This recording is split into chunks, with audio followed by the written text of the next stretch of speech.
Hello, everybody. Here I come again. I've come back with some good news for those with ears, those that are able to pick one or two things that I want to discuss with my audience. My message to you today is simple and straightforward. Africa, wake up. Let us wake up from our dreams and face reality. Everybody in Africa has a dream, but that dream will never be realized the moment we never wake up and fail to work towards achieving that dream. So, the only way we can realize our dreams is by waking up, stick together, come in unity, and start pursuing those dreams. I will first go into details about our leadership. I have seen Africa as a bigger problem in terms of leadership. That is where the biggest problem lies. Sometimes we may even point out irrelevant issues as the factors that are hindering progress in our African setup, forgetting that we as ourselves are the problems, for we fail to work hard, for we fail to consolidate our visions, our dreams, and all those things we pursue. We fail to bring them together because of lack of leadership.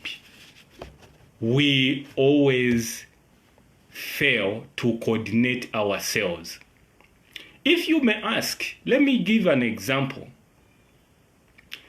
People from other continents, when they come to Africa, why is it that the probability of them to succeed is 100% compared to fellow Africans that reside just here in Africa?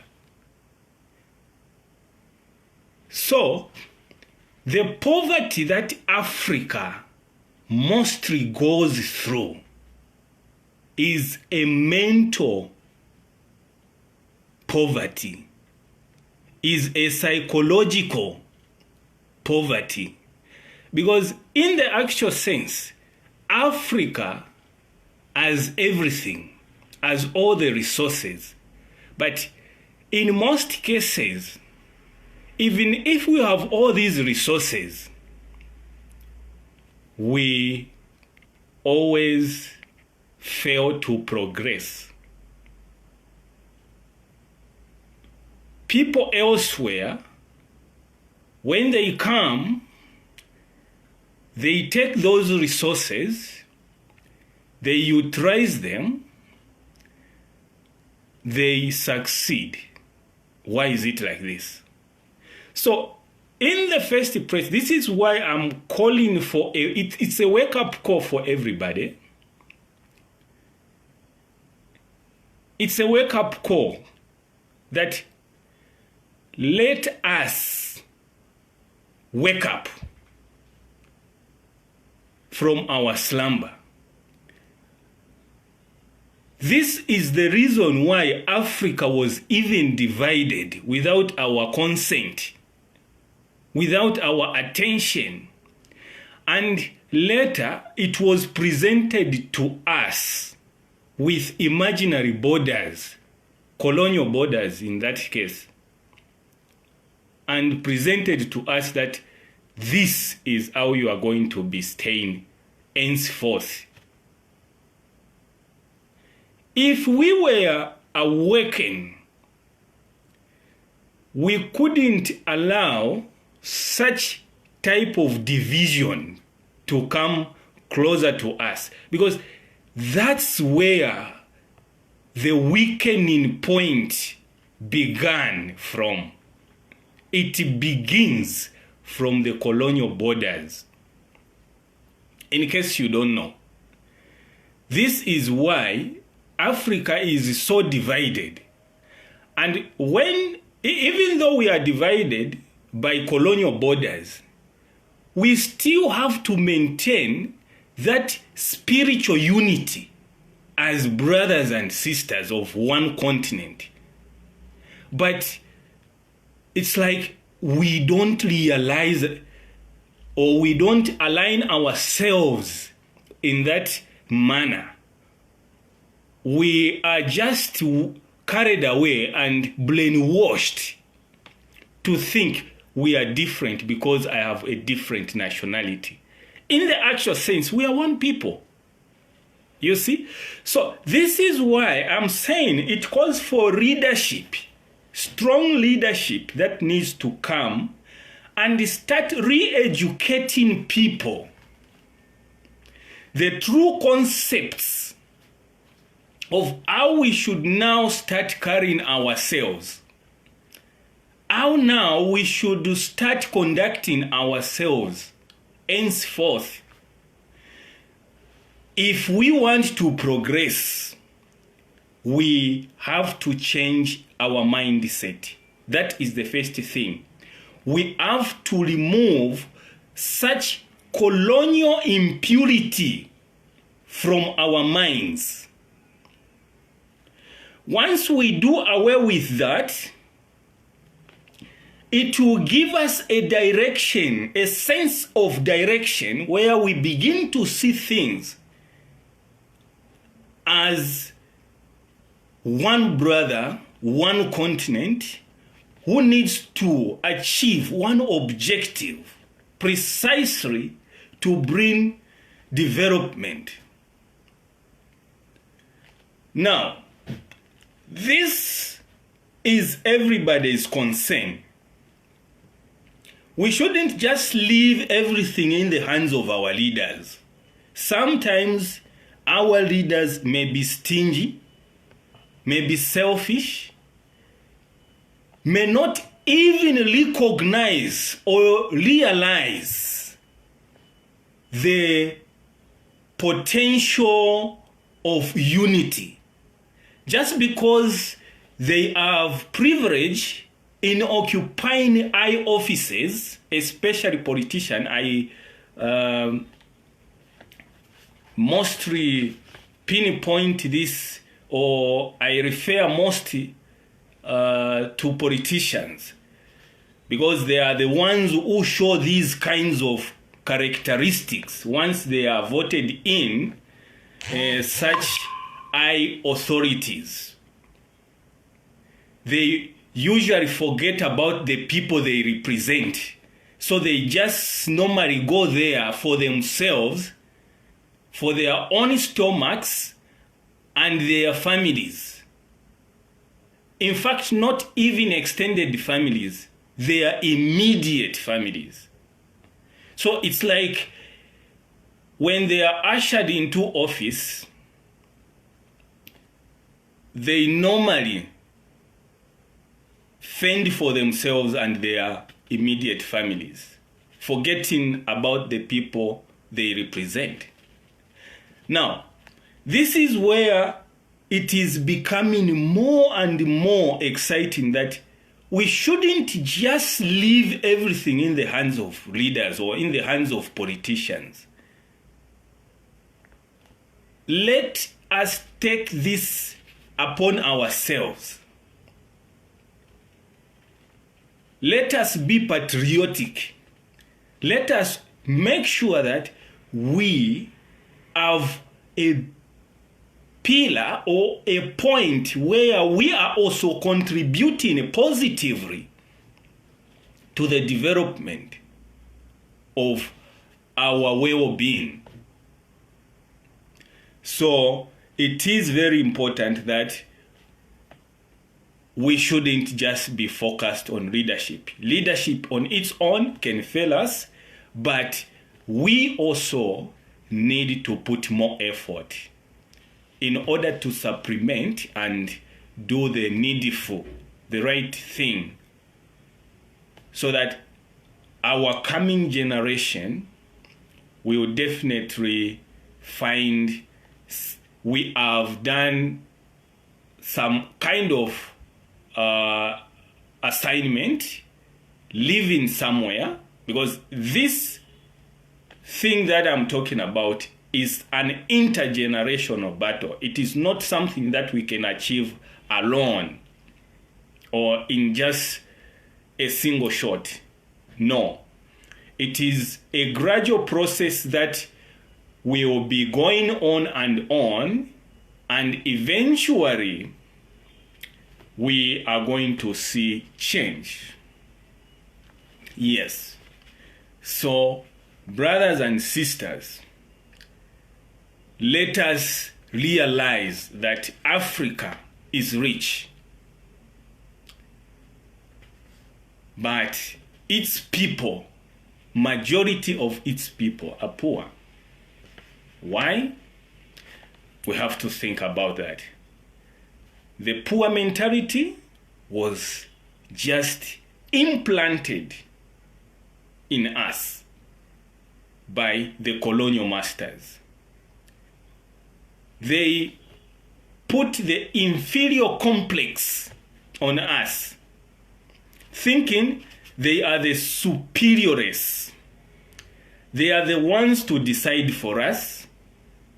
Whatever we have, anything, any progress we want to pursue was considered inferior, and in most cases could not even be supported. Why?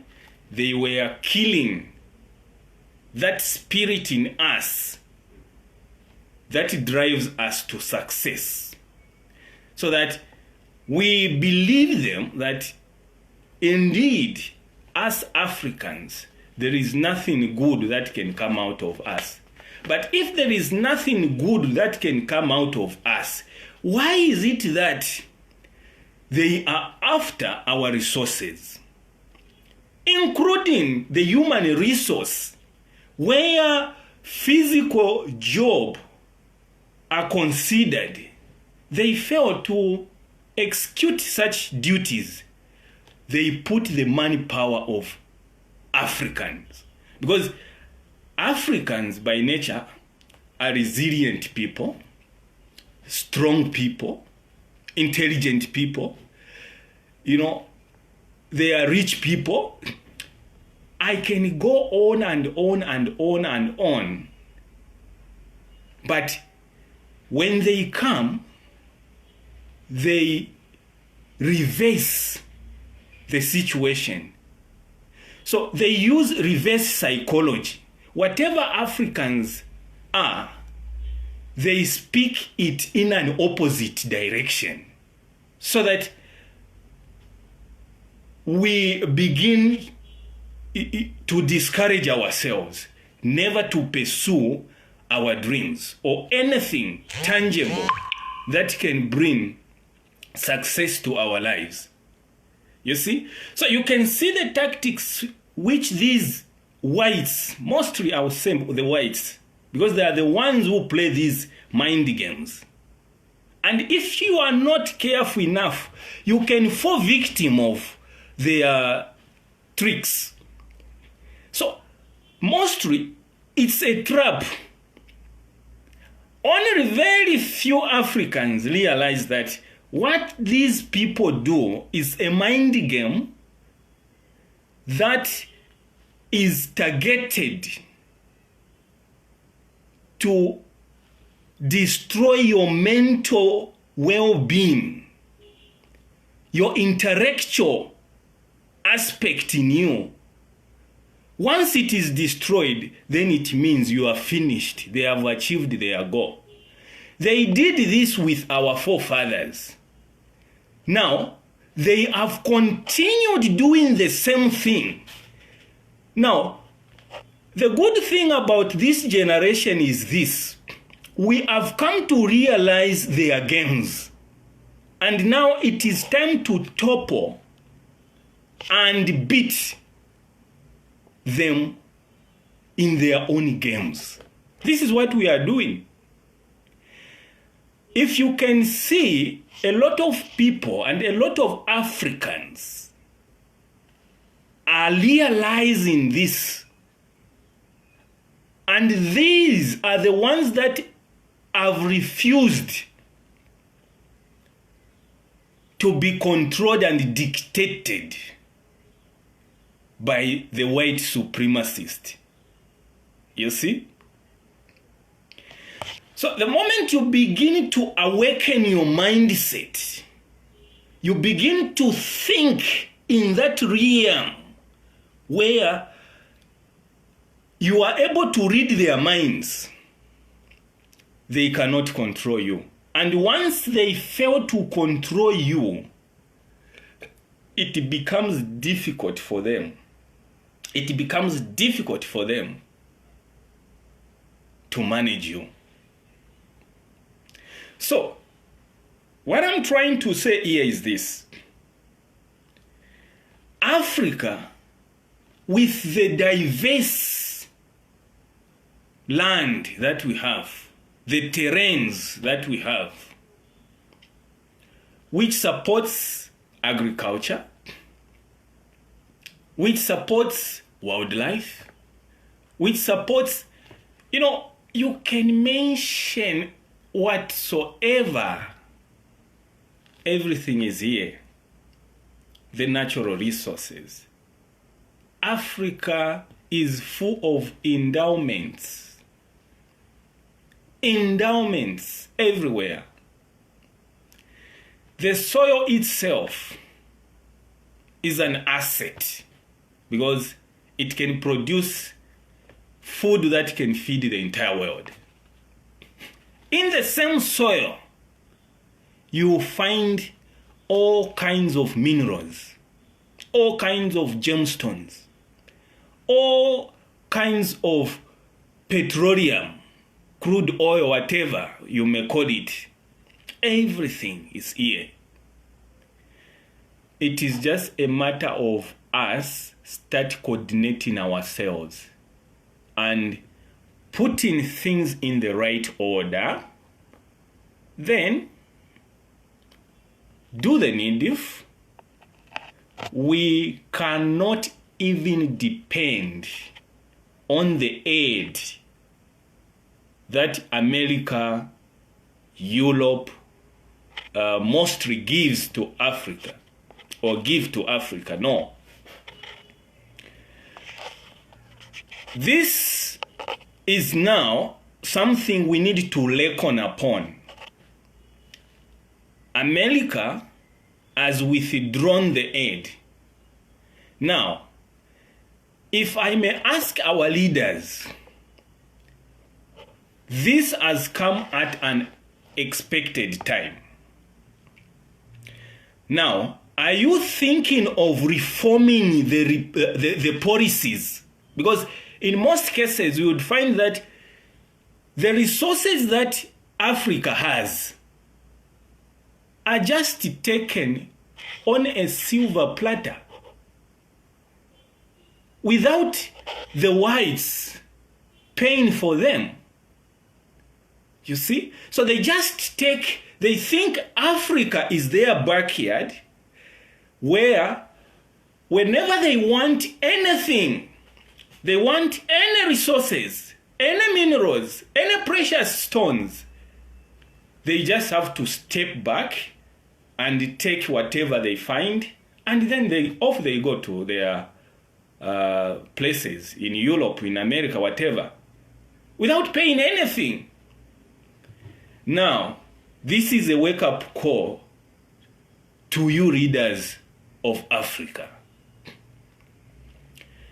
Change the policies. Make everything a serious business. Yes, they can come, but they shouldn't be taking our resources for free. They have to pay them.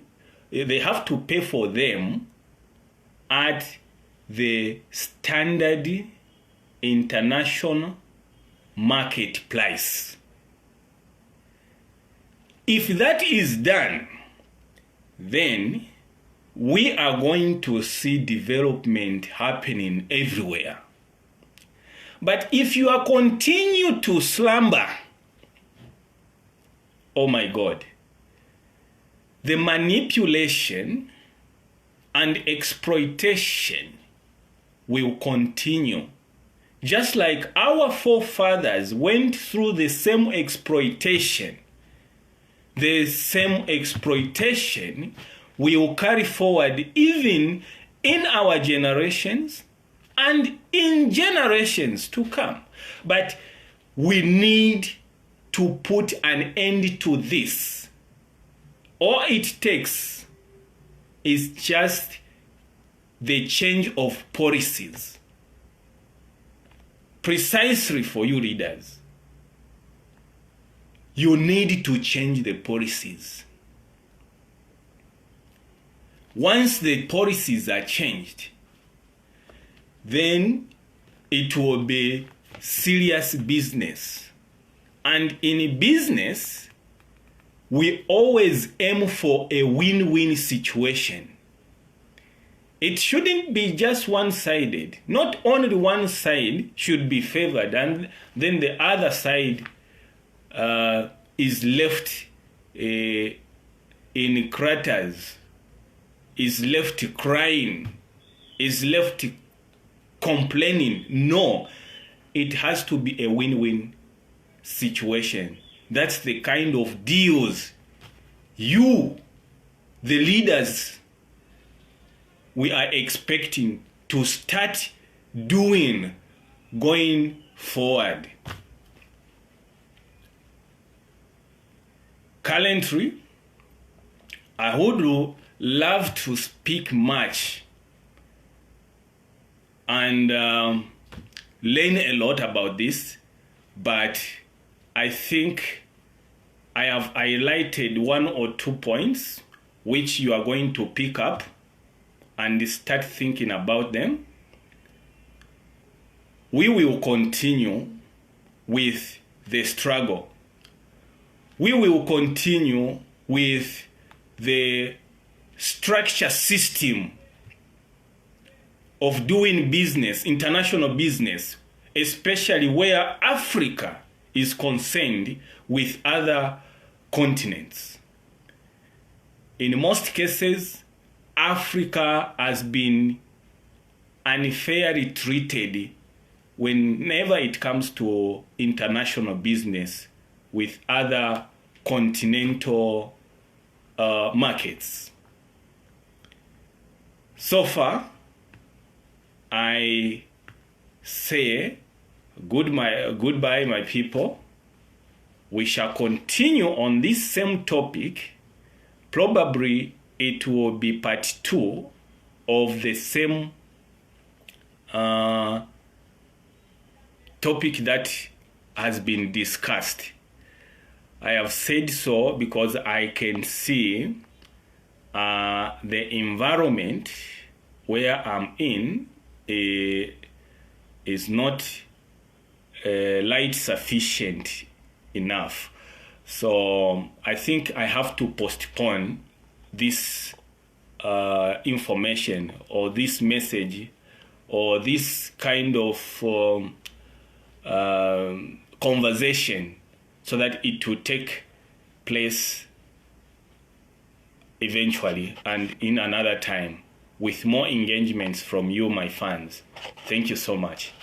Have a very blessed night. Thank you.